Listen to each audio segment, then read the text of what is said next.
Let me ask you something that nobody around you is going to ask you. How money have you already lost this year because of your credit score? Not from a bad investment, not from overspending, just from having a low credit score and doing nothing about it. Most people have no idea what their credit score is costing them. They think bad credit is an inconvenience, something that makes life a little harder, may get a loan rejected here and there. They tell themselves they will deal with it later, when things slow down, when they have time, when they feel ready. But here is the truth that nobody lays out clearly for you. Bad credit is not a pause button. It is a billing system. Every single month that you leave it unaddressed, it charges you. Silently, automatically, without sending you an invoice. By the time this video is over, you're going to see, in real numbers, exactly what a damaged credit score costs the average person over 10 years. I promise you the number is going to be bigger than you expect. Why most people underestimate this? The conversation about credit is so important right now. When people think about credit, they picture one thing: rejection. They think about being told no. No to a mortgage. No to a car loan. While rejection is real and it is painful, it is actually not the biggest financial damage bad credit causes.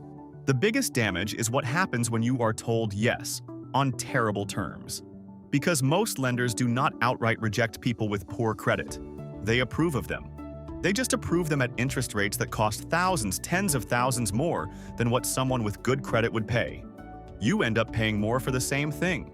When that happens across your auto loan, your mortgage, your credit cards, your insurance, your rental applications, and your business financing, all at the same time for years on end, the total is not just uncomfortable, it is life-altering. The places your score costs you.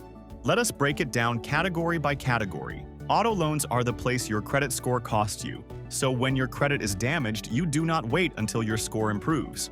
You go buy the car anyway, because you have to. A person with a credit score above 750, financing a $30,000 vehicle over 60 months, might receive an interest rate around 5%.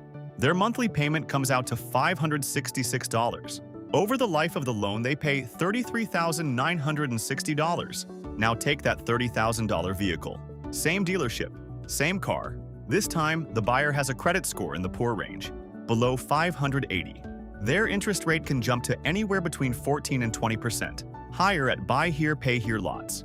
At 18%, that monthly payment becomes $761. Over the 60 months, they pay around $45,660. That is a difference of $11,700 on one car loan.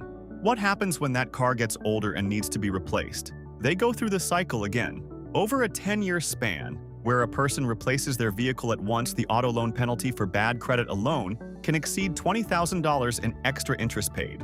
Mortgages are the single cost of bad credit. This is the category that changes generational wealth. This is the one that most people with poor credit do not even think about, because home ownership feels so far away. Consider a home purchase at $250,000 on a 30-year fixed mortgage. A buyer with credit secures a rate of around 6.5%. Their monthly payment on principal and interest is $1,580. Over 30 years, the total amount paid is $568,800. Now take that home. Same price. A buyer with poor credit, if they qualify at all, may be offered a rate closer to 8.5 or 9%. At 9%, the monthly payment becomes $2,011. Over 30 years, that totals around $723,960. The difference in interest paid between those two buyers is approximately $155,000. Paid on the house, in the neighborhood, to the bank. The only difference is the credit score. Credit cards are where bad credit becomes a tax. When your credit score is strong, you have access to cards with interest rates between 15 and 20%. You have options. You can negotiate. You can choose cards with rewards programs, zero interest promotional periods, and competitive terms. When your credit is damaged, those options disappear. You are left with secured cards, subprime cards, and high-fee products that charge interest rates between 24 and 36%, sometimes higher. Insurance premiums are the cost nobody talks about. This one surprises people because they do not connect their credit score to their insurance bill. In most states, insurers use what is called a credit-based insurance score to determine your premiums. The logic insurers use, rightly or wrongly, is that people with credit file more claims. Whether you agree with that reasoning is beside the point. The reality is that it affects what you pay. Studies and industry data consistently show that drivers with credit pay between 50 and 80% more for auto insurance than drivers with excellent credit. On a $1,200 premium, that means someone with bad credit may be paying $1,800 to $2,160 per year for the same coverage. That is a difference of $600 to $960 per year on auto insurance. Add homeowners or renters insurance to the equation where the same credit-based pricing applies, and the annual insurance penalty for credit can easily run between $800 and $1,500 per year. Over 10 years, that is an invisible loss of between $8,000 and $15,000. Paid in monthly increments, barely noticed.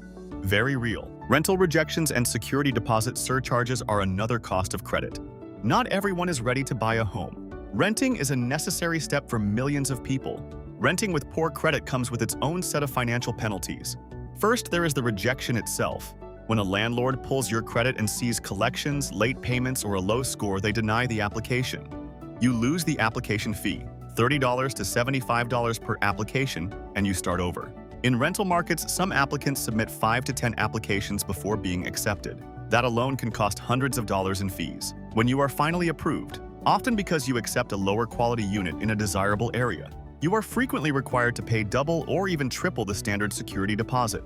In an apartment where the standard deposit's $1,000, a poor credit applicant may be asked to put down $2,000 or $3,000. That is cash that sits locked up, earning nothing for the duration of your lease. Because your options are limited, you often pay above market rent in exchange for a landlord willing to take the risk on your application. The difference between what you pay and what a good credit tenant pays in the building can be $100 to $300 per month. Over 5 years in a rental with that premium, you have paid $6,000 to $18,000 simply because of your credit profile. Business financing is the dream that stays on hold. This is the one that carries the opportunity cost because it is not just about what you lose. It is about what you never build. Millions of people have ideas for businesses. These are ideas that they have thought about and believe in. When they try to turn these ideas into real businesses, they need to get a loan or rent a space. The first thing that lenders look at is the person's credit score. If the credit score is bad, it is hard to get a loan. Loans that would normally have an interest rate, like 7 or 8%, might have a much higher interest rate, like 18 to 25% if the person's credit is bad. This means that the person will have to pay a lot of money over time. It is not the money that is the problem. It is also the time it takes to improve the credit score.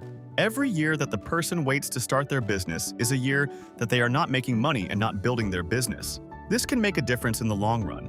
Bad credit does not just cost people money, it also costs them the chance to have the life they want. What credit restoration actually involves? No mystery, no magic. Credit restoration is a process that helps people improve their credit score. It is a structured, legal, and documented process. It is not magic. It is a process that involves looking at the person's credit report and finding errors. Your credit report is not a perfect record. It is a compiled file, and like any compiled file, it contains errors. Studies from consumer advocacy organizations have found that a significant portion of credit reports contain inaccuracies, information that is outdated, duplicated, misattributed, or reported in violation of the rules governing credit bureaus. Then the person can dispute these errors. Try to get them removed from their credit report. This can help improve their credit score.